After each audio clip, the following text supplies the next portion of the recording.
जोहार, जय हिंद। आज के क्लास में आप सभी का बहुत बहुत स्वागत है। और आज मैं मैथ्स के अंतर्गत एक बहुत ही इंपॉर्टेंट टॉपिक मैं बताने जा रहा हूँ। उस टॉपिक का नाम है चाल, समय और दूरी। इंग्लिश में बोलेंगे तो स्पीड, टाइम एंड डिस्टेंस। ठीक है, यह जो टॉपिक है वह सभी प्रकार के स्टूडेंट्स के लिए इक्वली इम्पोर्टेंट है। ठीक है, स्कूल गोइंग जो चिल्ड्रेन है उसके लिए भी, और जो कॉम्पिटिटिव एग्जाम्स की तैयारी कर रहे हैं उनके लिए तो बहुत ही महत्वपूर्ण हो जाता है। वैसे सभी को इसके विषय में एकदम क्लियर सा कॉन्सेप्ट होना बहुत ही जरूरी है। एक एक करके देखते हैं चाल, समय और दूरी। सबसे पहले हम लोग देखेंगे कि इनके फॉर्मूलाज क्या होते हैं। ठीक है, तो फर्स्ट ऑफ ऑल हम लोग देखेंगे दूरी। ठीक है, दूरी यानी कि डिस्टेंस। ठीक, तो दूरी बराबर क्या होता है, पहले मैंने बताया है, समय गुना चाल। ठीक है, दूरी बराबर क्या होता है, तो समय गुना चाल। ये फॉर्मूला नंबर 1। तो यहां से दूसरा फॉर्मूला निकलेगा, हम लोग यहां निकाल सकते हैं समय। ठीक है, तो समय बराबर क्या हो जाएगा, चाल को ये साइड ले आएंगे, इधर में क्या है, दूरी, और चाल को इधर लाएंगे तो बटा हो जाएगा, दूरी बटा क्या हो जाएगा, चाल। ये फॉर्मूला नंबर 2। ठीक, और तीसरा इंपॉर्टेंट फॉर्मूला क्या निकलेगा, यहीं से निकल जाएगा चाल। ठीक है, तो चाल का फॉर्मूला क्या होता है, चाल बराबर हो जाएगा, इधर में क्या है, दूरी, और समय के उधर लाएंगे तो बटा हो जाएगा, दूरी बटा समय। ठीक, तो इस प्रकार से एक ही फॉर्मूला से 3 महत्वपूर्ण फॉर्मूला हम लोग डिराइव कर दिए। ठीक, दूरी बराबर समय गुना चाल, समय बराबर दूरी बटा चाल, और चाल बराबर दूरी बटा समय। ठीक, नेक्स्ट टू द पॉइंट पढ़ेंगे सापेक्षिक चाल यानी कि रिलेटिव वेलोसिटी। आइए देखते हैं। तो आइए समझते हैं सापेक्षिक चाल क्या होता है। बहुत ही आसान सा टॉपिक है ये, सापेक्षिक चाल यानी कि रिलेटिव वेलोसिटी। ठीक है, तो एकदम सिंपली ये समझिए कि या सापेक्षिक चाल है वो दो वाहनों के बीच के गतियों की एक तुलना है। ठीक है, कि कौन सी वाहन, कौन सी गाड़ी कितनी तेज गति से चल रही है या कितने स्लो गति से यानी धीमा गति से चल रही है, बस, और कुछ नहीं है, रिलेटिव वेलोसिटी। ठीक है, तो इसमें 2 केस का हम अध्ययन करेंगे। केस नंबर 1, जब दो वाहन या गाड़ी कह सकते हैं, गाड़ी एक ही दिशा में जा रही हो, एक ही दिशा में चल रही हो, तो सापेक्षिक चाल जो होगा वो दोनों गाड़ियों के जो चाल है उसका अंतर है, यानी कि घटा देंगे। ठीक है, तो सापेक्षिक चाल क्या होगा, दोनों गाड़ियों के चाल का अंतर। ठीक है, दोनों गाड़ियों के चाल का अंतर क्या निकलेगा, सापेक्षिक चाल निकलेगा। कब, जब दोनों वाहन एक ही दिशा में चल रही हो तो। फॉर एग्जाम्पल मान लेते हैं कोई एक गाड़ी है ए, ठीक है, ये चल रही है पूरब की दिशा में, और इसकी चाल जो है मान लेते हैं V1 बराबर 8 किलोमीटर प्रति घंटा। ठीक है, और दूसरी गाड़ी का नाम मैंने बी दे दिया। ठीक है, ये भी यही दिशा में चल रही है, और इसका हम चाल मान लेते हैं V2, और V2 बराबर मान लेते हैं 5 किलोमीटर प्रति घंटा। ठीक है, ए का चाल कितना, 8 किलोमीटर प्रति घंटा, बी का चाल कितना, 5 किलोमीटर प्रति घंटा।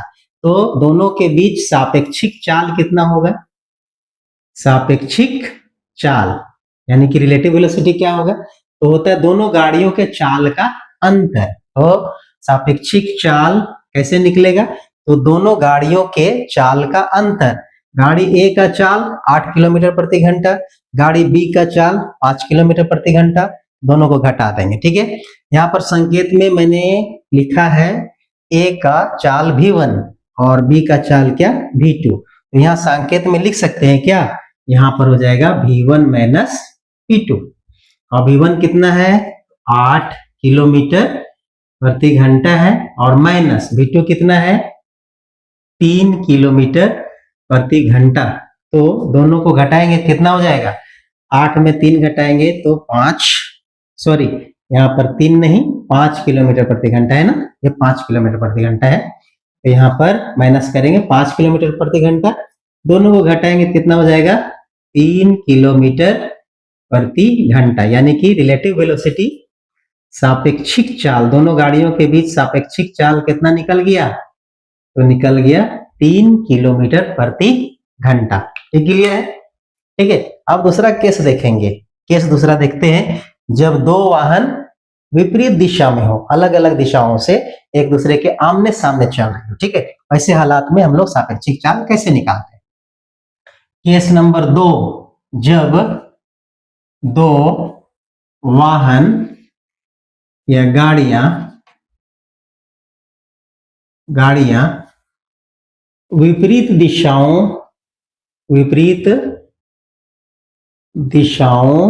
में चल रही हों, तो सापेक्षिक चाल कैसे निकलेगा?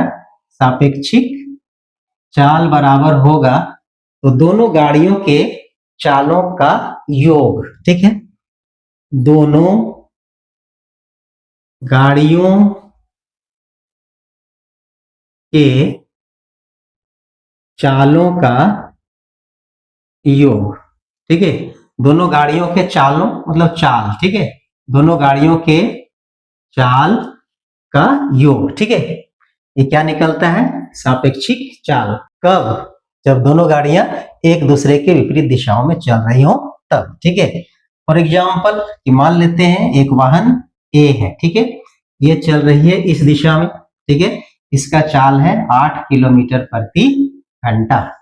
और दूसरी गाड़ी जो है, दूसरी गाड़ी इधर से आ रही है, ये गाड़ी बी है, इसके विपरीत ऑपोजिट डायरेक्शन में चल रही है। ठीक है, और इसका चाल है 5 किलोमीटर प्रति घंटा। तो फिर सापेक्षिक चाल क्या हो जाएगा? तो फिर सापेक्षिक चाल बराबर दोनों गाड़ियों के चाल का योग। अगर इस गाड़ी का चाल v1 मान ले, इस गाड़ी का चाल v2 मान ले, तो दोनों गाड़ियों के चाल का योग यानी जोड़ देना है, यानी v1 प्लस v2। ठीक है, v1 कितना है? v1 है हमारा 8 किलोमीटर प्रति घंटा, और जोड़ेंगे कितना? 5 किलोमीटर प्रति घंटा, निकल जाएगा 8 5 13 किलोमीटर प्रति घंटा। ठीक है, तो आपको समझ में आ गया सापेक्षिक चाल क्या होता है, रिलेटिव वेलोसिटी क्या होता है। ठीक है, अब आगे देखते हैं कि इनसे संबंधित प्रश्नों को हम लोग किस प्रकार से सॉल्व करते हैं। तो अभी आपने देखा कि सापेक्षिक चाल किस प्रकार से निकालते हैं, यानी रिलेटिव स्पीड किस प्रकार से हम लोग निकालते हैं। ठीक है, तो आगे के प्रश्नों को सॉल्व करने से पहले हमें कुछ छोटी छोटी बातों को ध्यान देना बहुत जरूरी है, और उसको दिमाग में रखना भी बहुत जरूरी है, अदरवाइज क्वेश्चन हम लोग सॉल्व नहीं कर पाएंगे। ठीक है, तो कुछ बिंदु मैं आपके बीच में अभी रख रहा हूं, उसको ध्यान से देखिए। सबसे पहला बिंदु है रेल संबंधी प्रश्न। ठीक है, तो रेल संबंधी जो प्रश्न आते हैं परीक्षाओं में वो किस प्रकार से आते हैं, तो उसको हम लोग ट्रिकी मेथड से भी सॉल्व करेंगे और फिर जो ट्रेडिशनल मेथड है उससे भी सॉल्व करेंगे। ठीक है, उसके पहले हमको इन सब बातों को ध्यान में रखना बहुत ही जरूरी है। पहला है, जब कोई रेलगाड़ी ठीक है स्थिर और लंबाई रहित वस्तु, जैसे खंबा, बिजली का खंबा हो गया, मनुष्य अगर खड़ा है मनुष्य तो ठीक है, चलता हुआ मनुष्य नहीं, खड़ा मनुष्य, पेड़ आदि को पार करती है, तो उसे पार करने में अपनी लंबाई के बराबर दूरी तय करना पड़ता है। ठीक है, क्वेश्चन के रूप में इसको मैंने लिखा है, यदि 15 मीटर प्रति सेकेंड की चाल से चलने वाली ठीक है 75 मीटर लंबी एक रेलगाड़ी। ठीक है, रेलगाड़ी की लंबाई कितनी है? 75 मीटर लंबी रेलगाड़ी है, और उसका चाल कितना दिया हुआ है? तो 15 मीटर प्रति सेकेंड की चाल से वह रेलगाड़ी चल रही है। तो कहता है कि अगर उस रेलगाड़ी को एक बिजली के खंभे को पार करना है तो उसे कितना समय लगेगा। तो ये वाला जो मैंने नोट लिखाया है उसी से इस तरह के प्रश्न सॉल्व हो जाएंगे। ठीक है, तो समय कितना समय लगेगा, समय निकालना। ठीक है, तो समय का फॉर्मूला क्या होता है? समय बराबर होता है दूरी बटा चाल। ठीक है, बात समझ में आ गया। अब हमको समय निकालना है, किसका समय? रेलगाड़ी का। ठीक है, यानी रेलगाड़ी किसी एक बिजली के खंभे को पार करती है तो उस बिजली के खंभे को पार करने में कितना समय लगेगा। यहाँ पर समझिए कि मान लेते हैं ये बिजली का खंभा है जो कहाँ है? जमीन पर खड़ी है।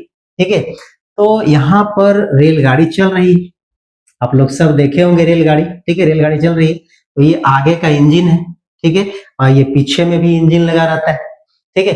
तो इस पोल को इसको पार करना है, ठीक है। तो पार कब करेगी? जब ये इसका जो आगे का इंजन क्रॉस करके बहुत दूर निकल जाए और इसका पीछे का इंजन भी इससे पार हो जाए, यानी कि पीछे का इंजन जब इस खंबे से आगे निकल जाएगा तब माना जाएगा कि इस रेलगाड़ी ने इस खंबे को पार कर लिया है, ठीक है। तो इसका मतलब हुआ कि इस बिजली के खंभे को पार करने के लिए कितनी दूरी, रेलगाड़ी को कितनी दूरी तय करनी पड़ेगी? तो अपनी ही लंबाई के बराबर दूरी तय करनी होगी, ठीक है जी। मतलब जितनी लंबी ये ट्रेन है, तो ये जब तक पूरा का पूरा क्रॉस नहीं कर जाता है तब तक तो माना नहीं जाएगा कि बिजली के खंभा को पार कर गया है, ठीक है। तो ये रेल की जितनी लंबाई है वही इसकी क्या हो जाएगी? दूरी हो जाएगी, ठीक है। तो समय कैसे निकलेगा? समय बराबर दूरी में कितना? तो रेल की लंबाई, रेल की लंबाई और चाल हमारा दिया हुआ 15 मीटर प्रति सेकेंड, ठीक है। तो समय कितना हो जाएगा? यहां से यहां चलते हैं तो समय बराबर हो जाएगा, रेल की लंबाई कितना? 75 मीटर है, 75 मीटर और चाल कितना है? 15 मीटर प्रति सेकेंड, ठीक है। तो हो जाएगा, इसको हम लोग ऐसे लिख सकते हैं, 75 मीटर बटा 1 गुने ये हो जाएगा सेकेंड बटा, है ना, कितना हो जाएगा? ऊपर ऊपर नीचे हो जाएगा ना ये, सेकेंड 1 सेकेंड बटा 15, ठीक है, 15 मीटर। तो मीटर मीटर खत्म हो गया और 15 चौके 60, 15 पचे 75, ठीक है, यानी कि 5 सेकेंड। कितना निकल गया? 5 सेकेंड। यानी कि रेलगाड़ी को बिजली के खंभा पार करने में कितना समय लगेगा? 5 सेकेंड लगेगा, ठीक है। इस तरह के और भी हम लोग देखते हैं और बिंदुओं पर हम लोग बात करते हैं। अब पॉइंट नंबर 2 को देखते हैं। पॉइंट नंबर 2 है कि जब कोई रेलगाड़ी किसी स्थिर और लंबाई युक्त वस्तु, जैसे कोई पुल हो जिस पर लंबाई हो, जिसका कुछ ना कुछ लंबाई हो, या फिर प्लेटफॉर्म, रेलवे प्लेटफॉर्म जिसकी लंबाई होती है, आदि को पार करती है, तो उसे पार करने में अपनी लंबाई और उस वस्तु की लंबाई के योगफल के बराबर दूरी तय करना पड़ेगा, ठीक है। एक क्वेश्चन में यहां पर लिखा हूं, यदि 20 मीटर प्रति सेकेंड की चाल से चलने वाली 80 मीटर लंबी एक रेलगाड़ी 100 मीटर लंबे प्लेटफॉर्म को पार करे तो उसे कितना समय लगेगा? निकालना है हमें क्या? समय, सॉल्यूशन, ठीक है। हमको क्या ज्ञात करना है? समय। कितना समय लगेगा? आप सब जानते हैं समय का फॉर्मूला क्या होता है? दूरी बटा चाल, ठीक है। तो दूरी कैसे निकलेगा?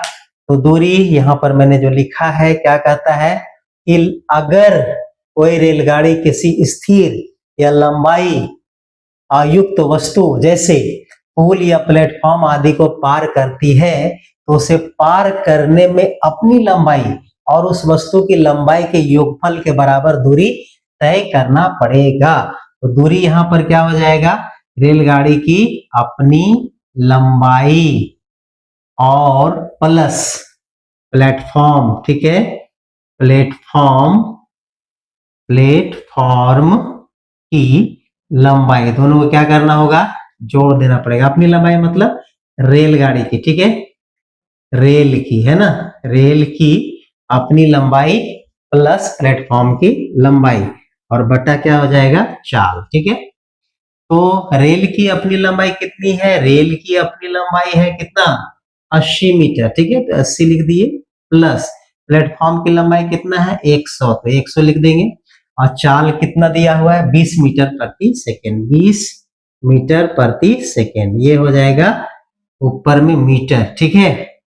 तो जोड़ेंगे 80 प्लस 100 मतलब 180 मीटर और बटा 20 मीटर प्रति सेकेंड, ठीक है।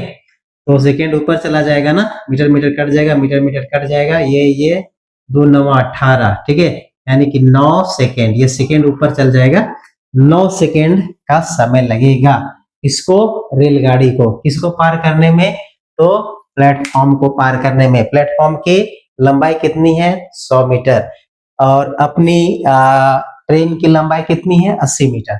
तो हमने क्या देखा कि अगर कोई स्थिर रहे और जिसकी लंबाई हो, जैसे पुल हो गया या फिर क्या प्लेटफॉर्म, ये इस तरह के क्वेश्चन अगर पूछेंगे तो आपको इस तरह से अपना आंसर को बनाना है। ठीक है, एक दो और हम लोग पॉइंट्स को देखते हैं।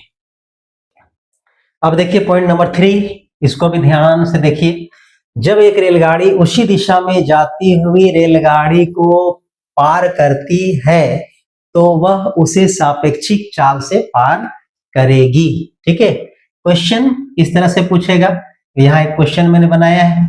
यदि 30 मीटर प्रति सेकेंड की चाल से चलने वाली एक 120 मीटर लंबी रेलगाड़ी उसी दिशा में 20 मीटर प्रति सेकेंड की चाल से जा रही है, यानी उसी दिशा मतलब सेम दिशा, ठीक है, जा रही 80 मीटर लंबी गाड़ी को पार करे तो कितना समय लगेगा। ठीक है, यानी कि एक रेलगाड़ी है, ठीक है, एक रेलगाड़ी, ठीक, इसकी लंबाई कितना है? 120 मीटर, ठीक है, और इसका चाल कितना है? तो 30 मीटर प्रति सेकेंड। ठीक, उसके बाद इसी दिशा में एक और रेलगाड़ी चल रही है। ठीक है, एक और रेलगाड़ी चल रही है और इसकी लंबाई कितना है? 80 मीटर है। ठीक है, और इसकी चाल दिया हुआ है कितना? 20 मीटर प्रति सेकेंड। ठीक है, तो कहता है कि इस रेलगाड़ी को यही दिशा में चल रही है, स्पष्ट बात है 30 मीटर प्रति सेकेंड, इसका स्पीड ज्यादा है, इसका कम है, तो ये इस गाड़ी को पार कर जाएगा। तो पार करने में कितना समय लगेगा? ठीक है, तो पार करने में कितना समय लगेगा? तो समय बराबर होता है क्या? समय बराबर दूरी बटा चाल। ठीक है, तो स्पष्ट सी बात है कि यहाँ पर ये रेलगाड़ी का लंबाई कितना है? 120 मीटर, और ये कितना है हमारा? दूसरी रेलगाड़ी की लंबाई 80 मीटर। तो भाई अभी मैंने बताया था इसके ठीक पहले वाला पॉइंट में कि अगर कोई रेलगाड़ी को क्या करना है, आपको पुल को पार करना है, प्लेटफॉर्म को पार करना है, जिसका लंबाई होता है, तो दोनों की लंबाई आपस में क्या होती है? जुट जाती है। ठीक है, तो यहाँ पर दूरी बराबर दोनों की लंबाई है, दोनों ट्रेन की लंबाई आपस में क्या हो जाएगी? जुट जाएगी। ठीक है, तो लंबाई कितना हो जाएगा? 120 प्लस 80। ठीक है, ये क्या मीटर में है तो मीटर लिख दिए, और चाल क्या हो जाएगा? तो चाल यहाँ पर दोनों एक ही दिशा में चल रही है। ठीक है, दोनों की दिशाएं क्या है? एक है। तो मैंने बताया था कि जब दो गाड़ियां एक ही दिशा में चलती है तो उसका क्या निकलता है? सापेक्षिक चाल निकलता है, रिलेटिव स्पीड निकलता है। ठीक है, तो सापेक्षिक चाल कैसे निकलेगा? तो घटाना पड़ता है। तो 30 मीटर प्रति सेकेंड में हम घटाएंगे 10 मीटर प्रति सेकेंड, तो कितना बचेगा हमारे पास? तो हमारे पास बचेगा 10 मीटर प्रति सेकेंड। ठीक है, 10 मीटर प्रति सेकेंड। अब इसको सॉल्व करना है, तो हो जाएगा 120 प्लस 80 200 हो गया, 200 मीटर हो गया, और ये हो जाएगा 10 मीटर प्रति सेकेंड। ठीक है, तो इसको सॉल्व करेंगे, 200 गुना ऊपर सेकेंड हो जाएगा और नीचे कितना हो जाएगा? 10 मीटर, मीटर मीटर कट गया। ठीक है, और 10 से 1 0 मतलब 20 सेकेंड। कितना लगेगा? 20 सेकेंड लगेगा। समझ में आ गया कैसे निकला?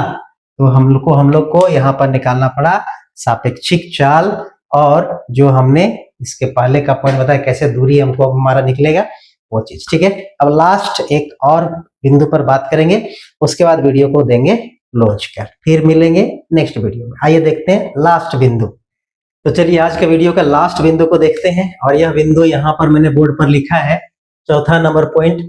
जब रेलगाड़ी विपरीत दिशा में जा रही हो और सापेक्षिक चाल दोनों गाड़ियों के चाल का योग तथा दूरी दोनों ट्रेनों के लंबाई के योग के बराबर होता है। क्वेश्चन देखिए यहाँ पर, पहले मैंने क्वेश्चन जो लिखा उसी को मैंने जस्ट उल्टा कर दिया है, दिशा को बदल दिया है। यदि 30 मीटर प्रति सेकेंड की चाल से चलने वाली एक 120 मीटर लंबी गाड़ी, ठीक है, विपरीत दिशा में 20 मीटर प्रति सेकेंड की चाल से जा रही 80 मीटर लंबी गाड़ी को पार करे तो कितना समय लगेगा? तो समय बराबर क्या? समय बराबर दूरी बटा चाल। ठीक है, दूरी क्या? तो देखिए यहाँ पर दूरी में क्या करेंगे? दोनों गाड़ियों की लंबाई का योग जोड़ देना है। ठीक है, तो दूरी क्या होगा, दोनों गाड़ियों की लंबाई का योग, जोड़ दिए। और चाल क्या हो जाएगा, तो चाल यहाँ पर आप लोग देखिए, क्योंकि विपरीत दिशा में आ रहा है, इसीलिए विपरीत दिशा में चाल क्या होता है, जुट जाता है, चाल को जोड़ दिया जाता है। ठीक है, दोनों ट्रेनों की लंबाई के योग के बराबर होगा चाल का योग। ठीक है, चाल क्या हो जाएगा, दोनों का जोड़ देंगे। कौन सा चाल, सापेक्षिक चाल। ठीक है, तो दोनों का सापेक्षिक चाल जब विपरीत विपरीत डायरेक्शन से आ रहे हैं तो सापेक्षिक चाल कैसे निकलता है, तो दोनों गाड़ियों के चाल का योग। ठीक है, तो एक का है 30 मीटर प्रति सेकेंड और दूसरा का कितना है, 20 मीटर प्रति सेकेंड। तो हम लोग दोनों को जोड़ देंगे, 30 जोड़ 20 मीटर प्रति सेकेंड। ठीक है, और दोनों गाड़ी की लंबाई कितना हो जाएगा, एक का लंबाई है 120 और दूसरी की लंबाई है 80, तो 120 जोड़ 80 मीटर और नीचे हो जाएगा 30 और 20 कितना, 50 मीटर प्रति सेकेंड। जोड़ते हैं कितना हो जाएगा, 200 मीटर और ये हो जाएगा 50 मीटर प्रति सेकेंड। सेकेंड ऊपर चला जाएगा ना, सॉल्व करेंगे तो 5 चौके 20, यानी 4 मीटर मीटर कट जाएगा, 4 सेकेंड। ठीक है, 4 सेकेंड का टाइम लगेगा। तो आपने देखा था इसके ठीक पहले जो है समय लगता है 9 सेकेंड, कब, जब दोनों एक ही दिशा में जा रहे हो तो। ठीक है, और जब दोनों एक दूसरे विपरीत दिशा में जाती हो तो दोनों को पार करने में कितना लगेगा, 4 सेकेंड, यानी कि कम लगता है। ठीक है, तो विपरीत दिशा में गाड़ियां जब चलती है तो स्पीड ज्यादा हो जाता है। ठीक है, मतलब लगता है स्पीड बहुत ज्यादा, और एक ही दिशा में चलता है तो स्पीड लगता है कि कम है। ठीक है, यानी कि दूरी ज्यादा लगेगा, समय ज्यादा लगेगा, और जब विपरीत दिशा में चलता है तो समय कम लगता है। ठीक है, तो आज के लिए बस इतना ही, मिलते हैं नेक्स्ट वीडियो में। नेक्स्ट वीडियो में मैं चाल, समय और दूरी से संबंधित कुछ ट्रिकी मैथ्स को मैं लेकर के आपके बीच में आऊंगा, और उसे ट्रेडिशनली किस प्रकार से पारंपरिक मेथड से बनाया जाता है, तो मतलब क्लियर कंसेप्ट के साथ साथ ट्रिकी मेथड भी मैं आपके बीच में लाने का भरपूर प्रयास करूंगा। इसीलिए लगे रहिए और हमारे वीडियो को लास्ट तक जरूर देखा कीजिए, और जरूरतमंदों के बीच में इसे शेयर करना ना भूलें। और अगर यूट्यूब में हमारा यह वीडियो देख रहे हैं तो आपका जो YouTube चैनल है आपकी क्लासेस HZB, उसे सब्सक्राइब कर ले, और अन्य लोगों तक वीडियो को शेयर करना ना भूलें। कमेंट करें, शेयर करें, लाइक करें। तो मिलते हैं बहुत जल्द नई वीडियो के साथ, तब तक के लिए जय हिंद, जोहार, नमस्कार।